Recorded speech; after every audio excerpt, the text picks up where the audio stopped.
కుటుంబం వృద్ధి చెందితేనే దేశం సుభిక్షంగా ఉంటుంది. అందుకే హెల్దీ, వెల్దీ, హ్యాపీ ఫ్యామిలీలే ధ్యేయంగా పనిచేస్తున్నామన్నారు ఏపీ సీఎం చంద్రబాబు.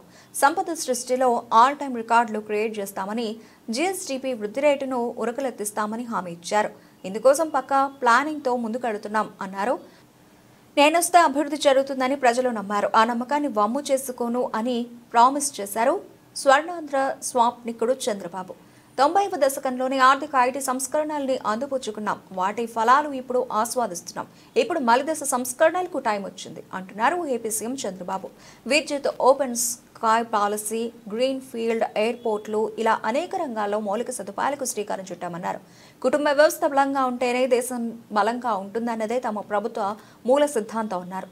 రాష్ట్ర వృద్ధి రేటు, ఆదాయార్జన అంశాలపై సమీక్షించాక సచివాలయంలో ఏర్పాటు చేసిన మీడియా సమావేశంలో సీఎం మాట్లాడారు. విజన్ 2047 అందులో పేర్కొన్న P4 విధానాన్ని గుర్తు చేశారు. గతంలో సంపద సృష్టికి P3 ఎలా ఉపయోగపడిందో ఇప్పుడు ప్రగతిలో ప్రజల్ని కూడా మమేకం చేసే P4 విధానంతో అంతకంటే ఎక్కువ సంపద పొడుతుందని ఆశాభావం వ్యక్తం చేశారు. స్వర్ణాంధ్ర విజన్ డాక్యుమెంట్ కు 16 లక్షల మంది స్పందించారని, జాతీయ విజన్ డాక్యుమెంట్ కు కూడా అంతటి ఆదరణ రాలేదని, మన విజన్ ఎంత శక్తివంతమైందో ఇక్కడే తెలుస్తోందని చెప్పారు.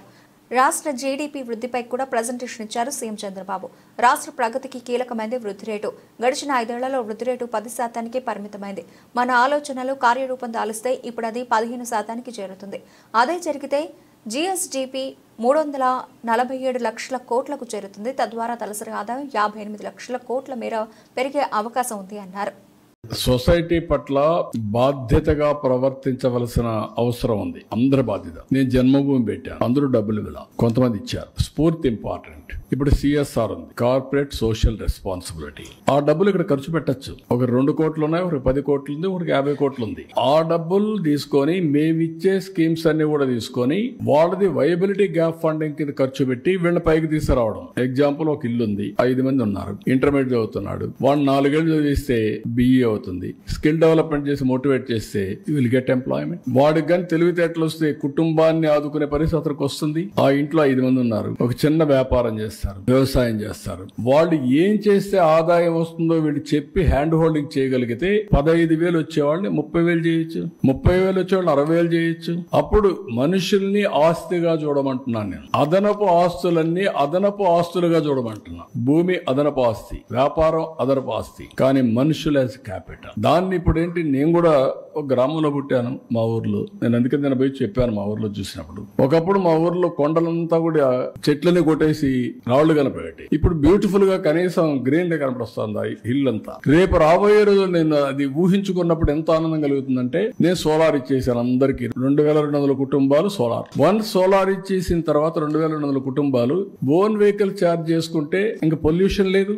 గ్యాస్ ఇస్తున్న పైప్ లైన్లు ఇచ్చేయమంటున్నాను. గ్యాస్ వస్తే చెట్లు కొట్టే పని లేదు. ట్రాక్టర్లు వచ్చేసాయి, డ్రిప్ ఇరిగేషన్ వచ్చింది. ఇంకా మడకల కోసం, ఐటి కోసం, కర్ర కోసం అడుగు పోయే పని లేదు. అక్కడుండే ఎయిర్ కూడా ఎంత ఫ్రెష్ గా ఉంటుందంటే అంత ఫ్రెష్ గా ఉంటుంది రేపటి నుంచి. That is most liveable place. అక్కడ ఉండే వాళ్ళకి ఏం చేశారు, నేను గవర్నమెంట్ లో చేసినప్పుడు ప్రతి ఒక్క ఇంటికి గ్యాస్, నీళ్లు, ట్యాప్, కళ్యాణ్ డ్యామ్ ఉంది, అక్కడి నుంచి నీళ్లు ఇమ్మన్నాం. అదే మరి టాయిలెట్స్ ఇచ్చేయమన్నాం. ఇండ్లో ఒక 250 ఇండ్లు లేవు, అందరు గట్టిచ్చి ఇచ్చేయమన్నాం. మినిమం నీడ్స్ అది విలేజ్, మినిమం నీడ్స్ అది గ్రామం చేసి ఎకనామిక్ యాక్టివిటీకి వెళ్తున్నాం. ఇక్కడ శ్రీ సిటీ ఉంది, వాళ్ళని ఒక పైలట్ తీసుకోమన్నాం. 1 family 1 entrepreneur, skill development, employment generation, ఇవన్నీ వాళ్ళు చేయమంటున్నా. మొత్తం అక్కడ నేచురల్ ఫార్మింగ్ కి వెళ్ళిపోతున్నాం. మ్యాంగో గార్డెన్ ఉంది, చెట్లు ఇక్కడ డయాగ్నస్, డ్రోన్ పంపించి. ఇప్పుడు పామాయిల్ ఉంది, పామాయిల్ ఏం చేస్తున్నారంటే ఒక డ్రోన్ పంపిస్తారు, అది తిరుగుతా ఉంటుంది. తిరిగిన తర్వాత ఏ చెట్టు అయినా గానీ డిసీజ్ వచ్చినా, వీక్ అయితే, అన్హెల్తీ ప్లాంట్ ఉంటే ఐడెంటిఫై చేసి ఇమీడియట్ చెప్తే అక్కడ టీం వెళ్ళి దాన్ని రెక్టిఫై చేస్తారు real time. That is where technology is a big handy. మీరు గుర్తుపెట్టుకోవాల్సిన, పాత రోజుల మారుగా మడకలు దున్నే పని లేదు. అందుకని నేను అంటున్నా, హార్డ్ వర్క్ కాదు స్మార్ట్ వర్క్ చేయండి అని. తెలివిగా బతికేది నేర్చుకోండి, ఉద్యమాలు చేయడం కాదు అని చెప్తాను. ఉద్యమాలు చేసే రోజులు కూడా అయిపోయినాయి ఇంకా.